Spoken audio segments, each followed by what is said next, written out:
तो चलिए चाय पर चर्चा की शुरुआत करते हैं और चाय पर चर्चा में आज सबसे पहले बात कर लेते हैं बांके बिहारी धाम की, क्योंकि काशी और उज्जैन के बाद बांके बिहारी मंदिर में अब कॉरिडोर का आकार लेने वाला है।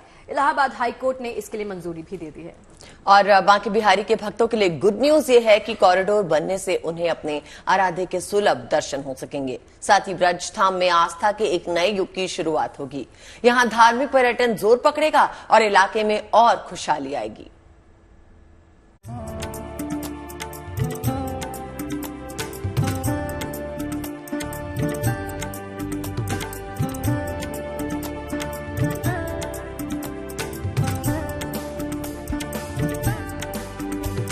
मथुरा में बनेगा भव्य कॉरिडोर।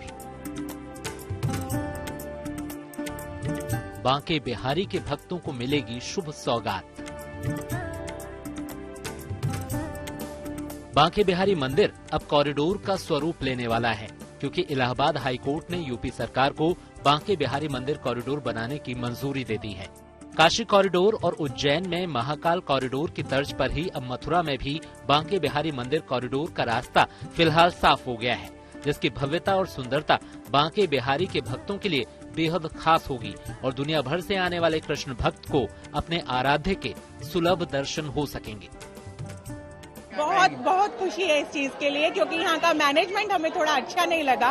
लाइन की व्यवस्था नहीं है, बहुत धक्का मुक्की है, इसीलिए उसके लिए चाहते हैं कोई मैनेजमेंट रहे करके। इस तरह से अगर भक्तजन आते हैं तो उनकी भावना और उच्च होगी और प्रबल होगी और राधे राधे कहेंगे और बांके बिहारी जी के दर्शन करेंगे और अच्छे मन से घर जाएंगे।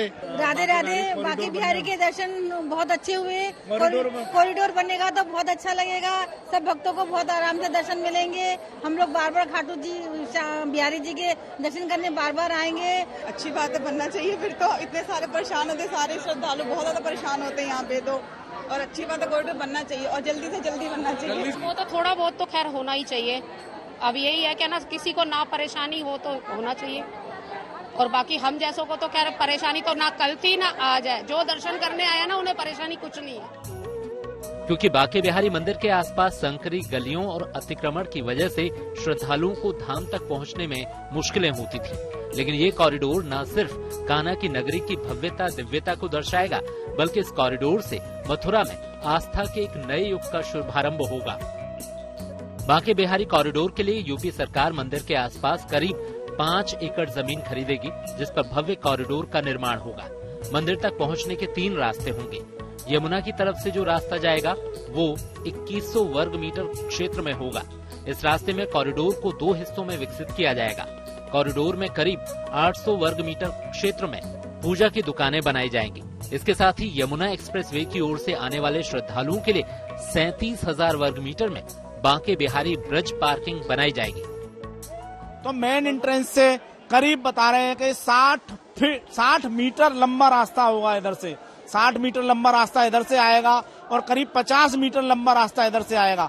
दोनों तरफ से श्रद्धालु आएंगे और यही मेन द्वार होगा मंदिर का, जहां से दर्शन करने के लिए जाएंगे। बताया जा रहा है कि इसको भी चौड़ा करा जाएगा और ठाकुर जी का जो गलियारा है वो 2 मंजिला इमारत में बनाया जाएगा।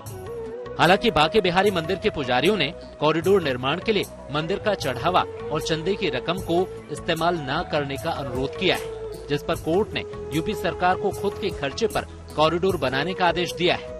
बड़ा सराहनीय कदम है, प्रशासनिक सरकार का उचित होना चाहिए और हम तो इसकी जो भी मंदिर के लिए व्यवस्था सरकार के द्वारा दी जा रही है उस सब में हमारी सहमति है।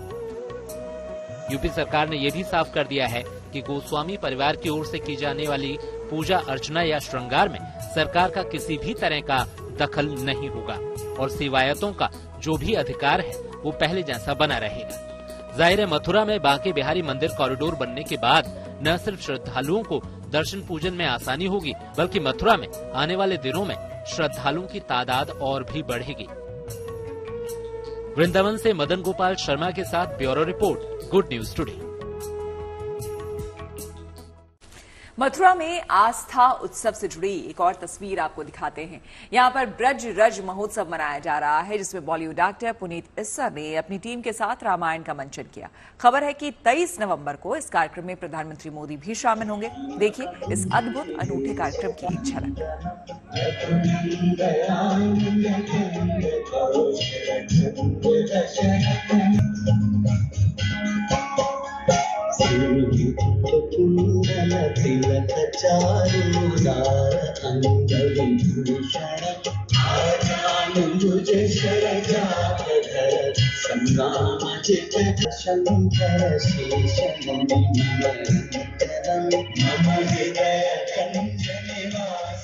रामलला के प्राण प्रतिष्ठा की तारीख जैसे जैसे करीब आ रही है, वैसे वैसे राम भक्तों का उत्साह भी बढ़ता जा रहा है और अब रामलला की प्राण प्रतिष्ठा के लिए पूजा अर्चना की पद्धति भी तैयार हो चुकी है। जी हां, भव्य राम मंदिरों में रामानंदीय विधि से भगवान राम की पूजा अर्चना की जाएगी।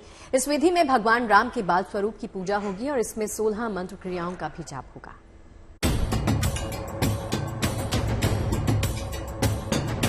मंगल भवन अमंगल हारी, प्रभु सुदशरथ अचर बिहारी। रघुकुल रीत सदा चली आई, प्राण जाए पर वचन न जाई। सज रही है अयोध्या, संवर रही है अयोध्या। नए मंदिर में रामलला के आगमन की प्रतीक्षा में है अयोध्या। राम सिया राम सिया राम, जय जय राम। भक्त उस पल की कल्पना से ही भाव विभोर हैं जब प्रभु राम नए मंदिर में विराजेंगे।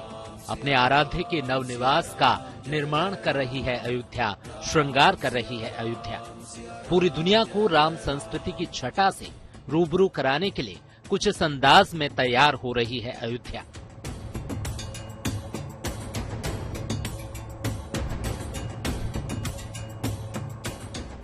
तैयारी पुख्ता है। प्रभु राम के स्वागत से लेकर पूजन अर्चन तक तमाम कार्यक्रम की रूपरेखा तय कर ली गई है। 17 जनवरी से ही रामलला की प्राण प्रतिष्ठा का अनुष्ठान शुरू हो जाएगा। प्राण प्रतिष्ठा के बाद प्रभु राम की पूजा रामानंदीय विधि से होगी। इसमें प्रभु राम के बाल स्वरूप की पूजा होगी। इसमें उनके सुबह उठने के बाद दोपहर में विश्राम और शाम की संध्या आरती से लेकर सोने के पहले तक 16 मंत्र प्रक्रियाओं से पूजा अर्चना की जाती है। जो पूजा पद्धति है वो श्री सीताराम भगवान दोनों को लेकर के है और यहाँ पर जो पूजा होनी है वह रामलला की यानी बालक राम जी की होनी है और इसलिए हम लोगों को नए सिरे से आरंभ करके और एक पूजा पद्धति का निर्माण करना पड़ा। अनेक विद्वानों की सहायता लेकर के इस पूजा पद्धति का निर्माण हुआ है। नए मंदिर में भगवान राम के स्वागत की तैयारियां जारी हैं। श्री राम की सेवा और पूजा के लिए 20 अर्चक चुने गए हैं। उन्हें नई पूजा पद्धति के अनुसार तैयार किया जाएगा। इस पूजा पद्धति के अनुसार पूजा करेगा कौन, यह भी एक प्रश्न है। इसलिए यहाँ के अर्चकों को यानी आपकी भाषा में पुजारियों को निर्माण करने के लिए, उनको प्रशिक्षित करने के लिए भी हम लोगों ने योजना बनाई। मंदिर निर्माण की प्रक्रिया अंतिम चरण में है। अयोध्या में इंटरनेशनल एयरपोर्ट के भी साल के आखिर तक शुरू होने की उम्मीद है। यानी नए साल में नए मंदिर में प्रभु राम के स्वागत सत्कार के लिए पूरी तरह निखर रही है अयोध्या। पूरी दुनिया की निगाहें इस वक्त इस पावन नगरी पर टिकी हैं। जैसे जैसे 22 जनवरी की शुभ घड़ी करीब आ रही है, भक्तों की बेताबी भी बढ़ती जा रही है। Bureau report, good news today.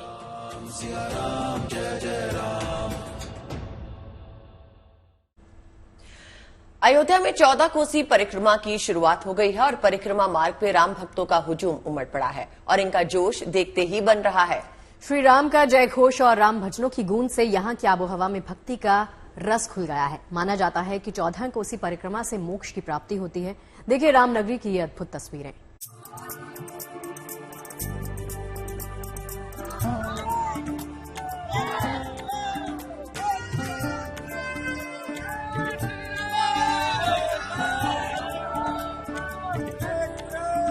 Ayodhya की फिजा में आस्था, उमंग और उल्लास की अलौकिक रौनक है। आस्था, भक्ति और श्रद्धा का केंद्र अयोध्या एक बार फिर हजारों श्रद्धालुओं की भीड़ से गुलजार हो गया है। श्रद्धालु जय श्री राम के नारे और लोकगीतों के साथ सड़कों पर निकल पड़े हैं। ये तस्वीरें अयोध्या में 14 कोसी परिक्रमा की हैं। यहाँ लाखों श्रद्धालुओं ने अक्षय नवमी की शुरुआत होते ही अयोध्या की धूल माथे पर लगाकर परिक्रमा शुरू की। भगवान श्री राम की नगरी में 14 कोसी, पंचकोसी और 84 कोसी परिक्रमा का खास महत्व है, जिसमें 14 कोसी परिक्रमा अक्षय नवमी यानी कार्तिक माह के शुक्ल पक्ष की नवमी तिथि को लगाई जाती है। ऐसी मान्यता है कि 14 कोसी परिक्रमा करने से मोक्ष की प्राप्ति होती है। तो जो परिक्रमा करेंगे, जो कदम चलेंगे, तय कदम से उनके जो प्रायश्चित है वो नष्ट हो गए और उनको साधु जी सालों की साजिश से सामने पीछे 4 प्रकार की मुक्तियां प्राप्त होंगी। यह पुण्य का, यह आध्यात्मिक भी है, ये वैज्ञानिक भी है, ये धार्मिक है। तो जो जिस रूप से, जिस भावना से परिक्रमा करता है उसी पर उनको फल मिलता है। 14 कोसी परिक्रमा में आने वाले श्रद्धालुओं को कोई परेशानी न हो, इसके लिए खुद जिले के आला अधिकारी सभी तैयारियों पर नजर बनाए हुए हैं। सुरक्षा के लिहाज से मेला क्षेत्र को 5 जोन और 12 सेक्टर में विभाजित किया गया है। साथ ही ट्रैफिक के लिए अलग से जोन और सेक्टर बनाए गए हैं। 14 कोसी और पंचकोसी परिक्रमा हमारे यहाँ है और उसके बाद फिर कार्तिक पूर्णिमा का स्नान भी है और इसके लिए हम लोगों ने मल्टी लेवल बैठक करी है और उसमें सभी डिपार्टमेंट्स के साथ कोऑर्डिनेशन बैठक हम लोगों ने किया था और उसके तहत पूरे जो परिक्रमा पथ है उसका हम लोग के द्वारा निरीक्षण किया गया था और उसमें क्योंकि 14 कोसी पंचकोसी परिक्रमा निर्माणाधीन पथ है और उसमें हम लोग चाह रहे थे उसका चौड़ीकरण करने के लिए और ये कार्य संचालित है। लेकिन अभी जो वर्तमान में व्यवस्था के तहत हम लोगों ने उसको जो भी मलबा है उसको हटाने का प्रयास किया है, लेकिन कार्य चल रहा है। तो अभी हम लोगों ने जो रूट्स है, कैरेज वे, उसको हम लोगों ने प्रयास किया कि जितना मैक्सिमम हो सकता है वो मिले हम लोग को। श्रद्धालुओं के लिए परिक्रमा पथ पर विश्राम स्थल से लेकर मेडिकल सुविधाओं का भी खास इंतजाम किया गया है। अयोध्या से बनबीर सिंह के साथ bureau report, good news today. चलिए अब आपको बद्रीनाथ धाम की भव्य विग्रह डोली दिखाते हैं। बद्रीनाथ धाम के कपाट बंद होने के बाद विग्रह डोली जोशीमठ के नरसिंह मंदिर लाई गई है, जहां भक्तों ने अपने आराध्य की डोली का भव्य स्वागत किया और इस दौरान पूरे विधि विधान के साथ विग्रह डोली की पूजा अर्चना की गई। और अब शीतकाल में अगले 6 महीने तक श्रद्धालु नरसिंह मंदिर में ही बद्री विशाल गद्दी के दर्शन करेंगे।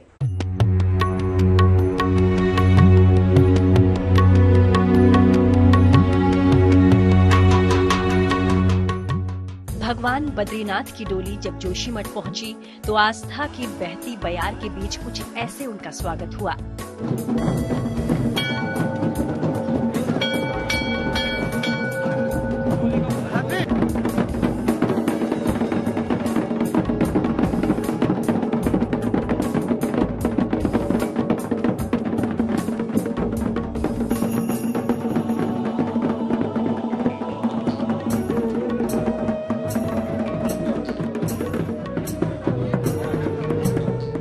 बद्रीनाथ धाम से अपने शीतकालीन प्रवास पर निकले भगवान बद्री विशाल की डोली पूरे विधि विधान के साथ श्री नृसिंह मंदिर लाई गई। इस दौरान पूरे वातावरण में श्रीमन नारायण नारायण का जाप गूंजने लगा। नारायण नारायण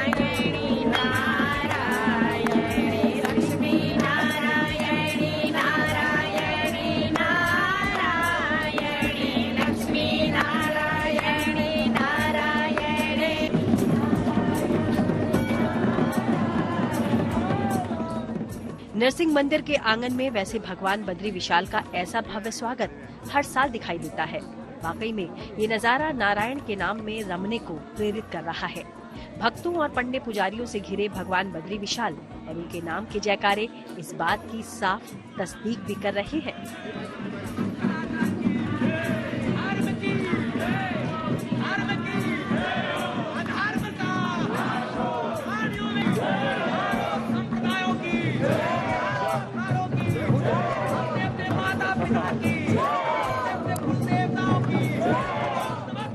पिछले दिनों बद्रीनाथ धाम के कपाट बंद होने पर सोमवार को योग बद्री मंदिर पांडुकेश्वर में कुबेर और उद्धव को विराजमान किया गया, जिसके बाद बद्रीनाथ धाम के मुख्य पुजारी रावल जी के संग गरुड़ जी की इस मूर्ति को नरसिंह मंदिर लाया गया। गरुड़ जी एवं भगवान की जो शंकराचार्य जी की जो गद्दी है, पावन गद्दी है, वो यहाँ जोशीमठ में स्थापित रहेगी और उसका यहाँ पर विधिवत यथाविधि जो पूर्व से परंपरागत रूप से पूजन होता है वो यहाँ पर होगा। अपने शीतकालीन गद्दी स्थल पर विराजमान होने के साथ ही भगवान बद्री विशाल की डोली को परंपरागत तरीके से पूजा गया और इसी के साथ पौराणिक काल से चली आ रही बद्रीनाथ यात्रा का इस साल भी समापन किया गया। जब बद्रीनाथ धाम की यात्रा शुरू होती है तो यहीं से सबसे पहले जब गद्दी चलती है तो यात्रा का शुभारंभ माना जाता है, श्री गणेश माना जाता है। वहीं अब इसके बाद यहाँ पे जो बद्रीनाथ धाम की जो वर्ष 2023 की यात्रा है इसका विराम लग गया है। कमल सिलोरी, GNT, जोशीमठ। और चलिए अब आपको लखनऊ में चल रहे जनजाति भागीदारी उत्सव के रंग दिखा देते हैं, जिसमें भारतीय संस्कृति और सभ्यता की अद्भुत झलक दिखाई दे रही है और आदिवासी समुदाय के लोगों ने भव्य प्रस्तुति भी दी। आपको बता दें कि सोनभद्र से आए आदिवासी समुदाय के लोगों ने न सिर्फ अपनी संगीत कला से दुनिया को रूबरू कराया बल्कि अपने म्यूजिक इंस्ट्रूमेंट के बारे में भी लोगों को बताया। देखिए आदिवासी समाज के उत्सव, परंपरा और संस्कृति की ये झलक।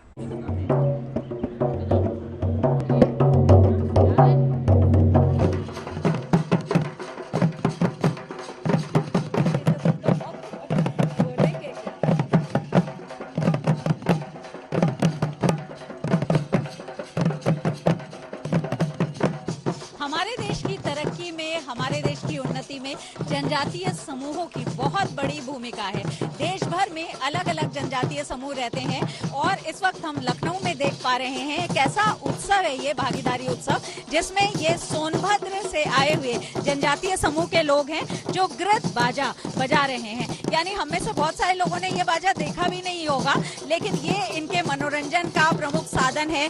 शादी ब्याह के अवसर पर इसे ये बजाते हैं और इसके जरिए मनोरंजन भी करते हैं। हमारे साथ एक कलाकार हैं, ये बताइए कि ये जो बाजा है इसके बारे में थोड़ा सा बताइए, कैसे बनता है, किन मौकों पर बजाया होता है? कि मतलब शादी विवाह में कोई सरकार बुलाता है, कोई प्रोग्राम में तो हम लोग जाते हैं, यही कलाकारी हम लोग करते हैं। सांस्कृतिक केंद्र में हम लोग कहीं नहीं जोड़े हैं। हम लोग आदिवासी, हम लोग गर्द बाजा हम लोग सांस्कृतिक केंद्र हम लोग करते हैं।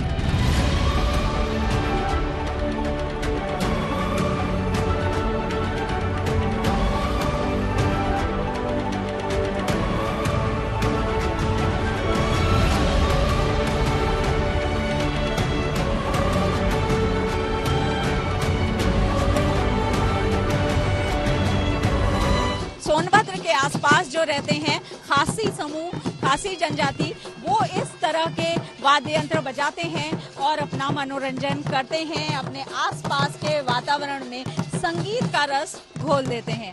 वीडियो जर्नलिस्ट गौरव गुप्ता के साथ शिल्पी सेन, लखनऊ।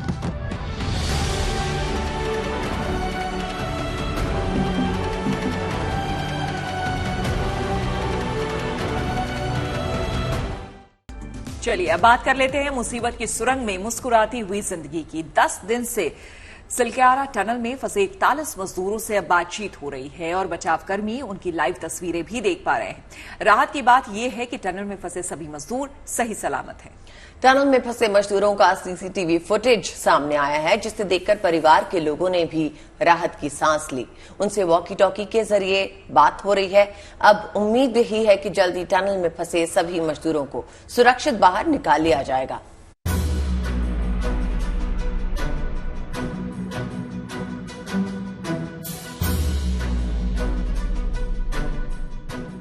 दस दिन बाद टनल से आई आवाज। टनल में फंसे मजदूरों ने कहा, हम ठीक हैं। ये तस्वीरें दिल को सुकून देने वाली हैं, क्योंकि 10 दिनों से टनल में फंसे मजदूरों से अब संपर्क हो चुका है। पहली बार टनल में फंसे लोगों से बातचीत हुई। जब रेस्क्यू टीम ने उनसे पूछा कि वो कैसे हैं, तो टनल में फंसे मजदूरों ने कहा, हम ठीक हैं।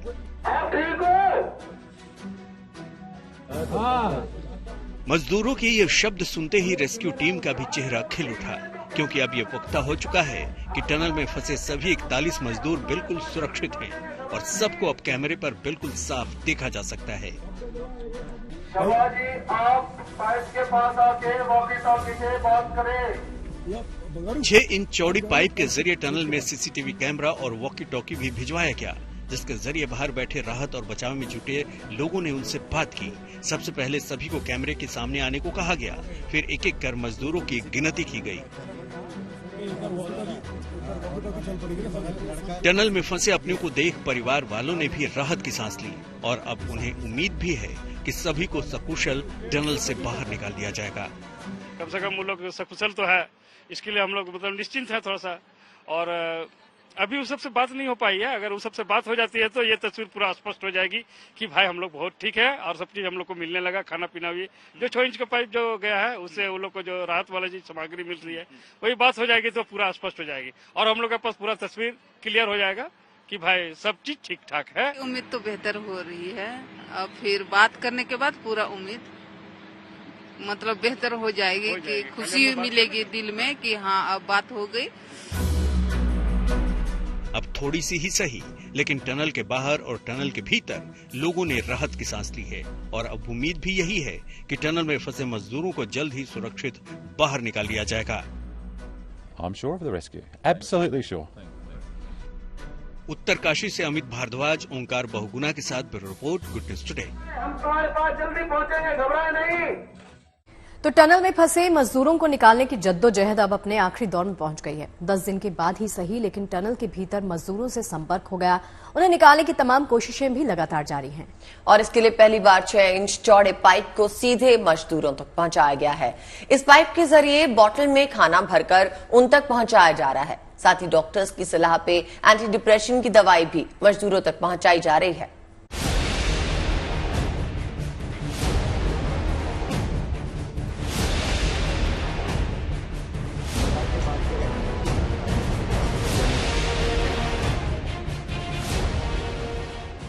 उत्तरकाशी के सिलक्यारा में देश का सबसे बड़ा रेस्क्यू ऑपरेशन चल रहा है।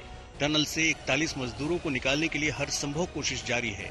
मजदूरों को सुरक्षित रखने के लिए टनल में 6 इंच चौड़ी नई पाइपलाइन डाली गई है, जिसके जरिए इंडोस्कोपिक कैमरा अंदर भेजा गया है और मजदूरों से बातचीत की गई है, उनका हालचाल जाना गया है।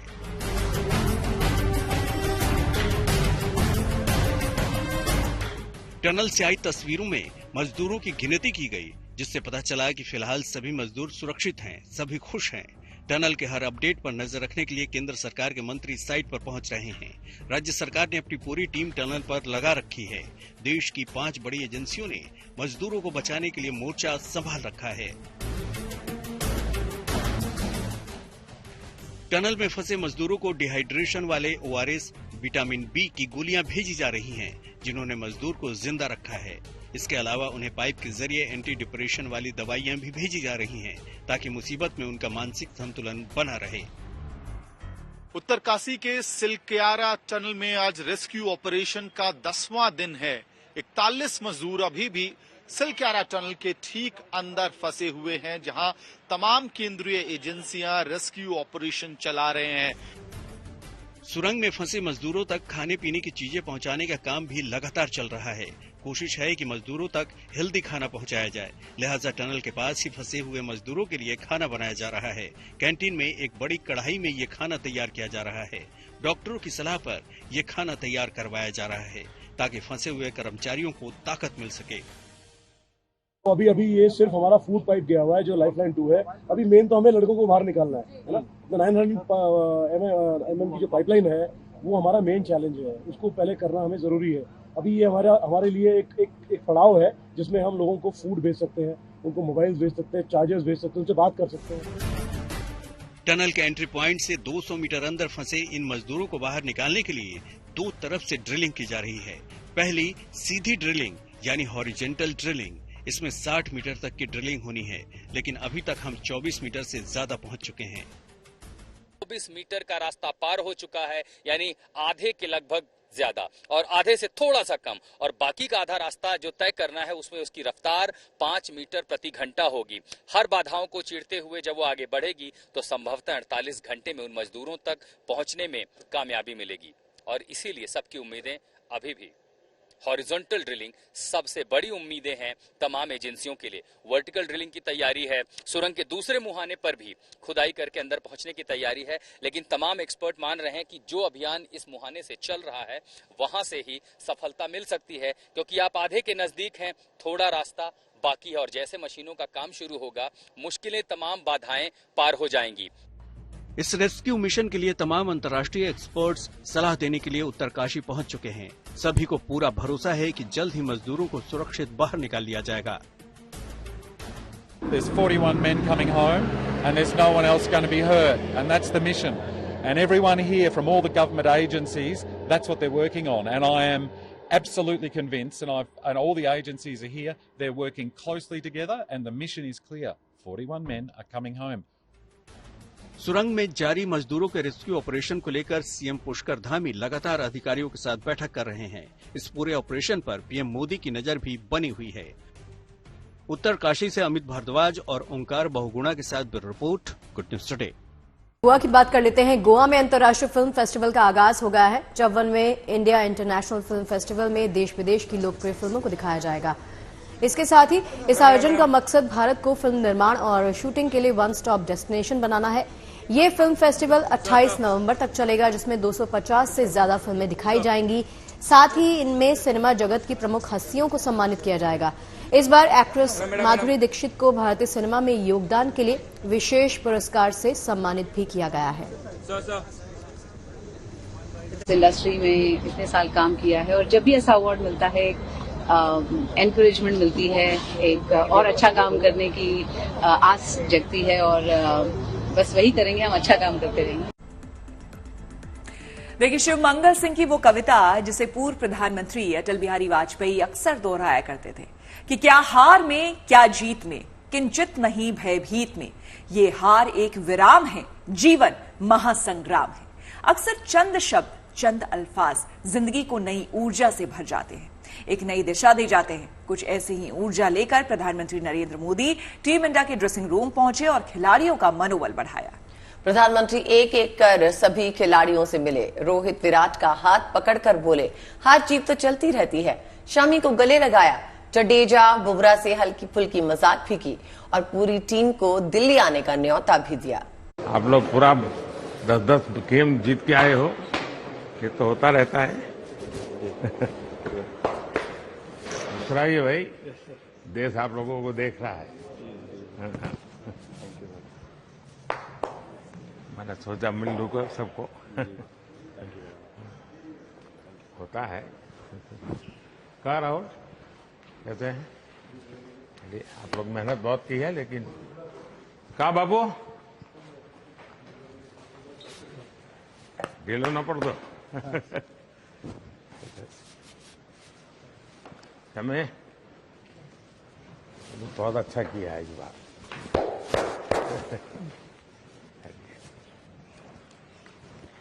तू तो गुजराती बोलते हो इसने? थोड़ू तार तो घर से। सो आप लोग बहुत अच्छी मेहनत की है और चलिए, होता है।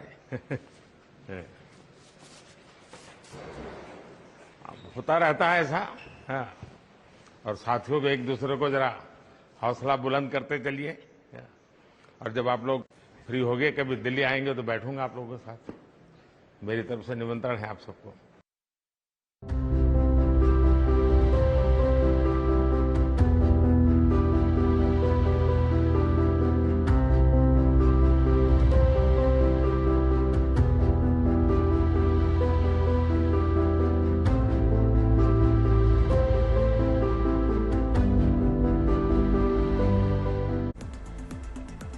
और चलिए अब आपको लेकर चलते हैं केरल के कोझिकोड, जहां सड़कों पर श्रद्धालुओं का सैलाब उमड़ा है। हर कोई शिव की भक्ति में डूबा है। श्रद्धालु भक्ति भाव के साथ पैदल यात्रा कर रहे हैं। आपको बता दें कि कोझिकोड का श्री सुब्रमण्यम स्वामी मंदिर केरल के सबसे प्रसिद्ध मंदिरों में से एक है। इस मंदिर में 1 क्विंटल के भव्य मूर्ति की स्थापना से पहले शोभा यात्रा निकाली गई।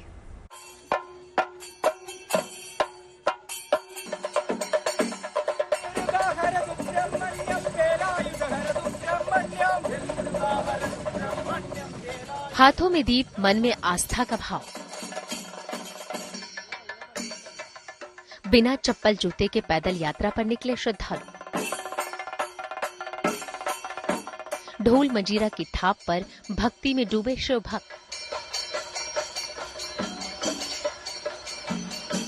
ये पैदल यात्रा केरल में सुब्रमण्यम स्वामी मंदिर जा रही है। बच्चे, बड़े, बूढ़े सभी इस पवित्र यात्रा का हिस्सा बने।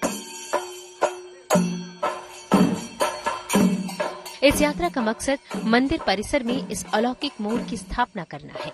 खास बात है, इस मोर की कारीगरी लकड़ी के टुकड़े पर की गई है, यानी ये मोर बिना जोड़ का है। इसके अलावा इसमें एक और खास बात है कि मोर के चरणों पर नाग देवता की भी आकृति बनाई गई है।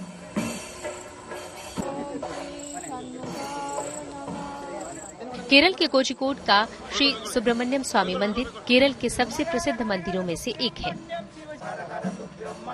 यहाँ 1 क्विंटल के इस भव्य मोर की स्थापना ने इस मंदिर की शोभा और बढ़ा दी है। Bureau report, good news today. और अब आपको 7 समुंदर पार क्रिसमस की तैयारियां दिखाते हैं। लंदन में क्रिसमस को लेकर बाजारों में रौनक नजर आ रही है और अभी से बाजार रोशनी से सराबोर हैं। बिल्कुल, यहाँ पर सेंट्रल लंदन में रंग बिरंगी लाइट से सजावट की गई है, जिसकी चकाचौंध देखते ही बन रही है। लंदन में उत्सव की इस उमंग को देखने के लिए बड़ी तादाद में लोग भी पहुंच रहे हैं।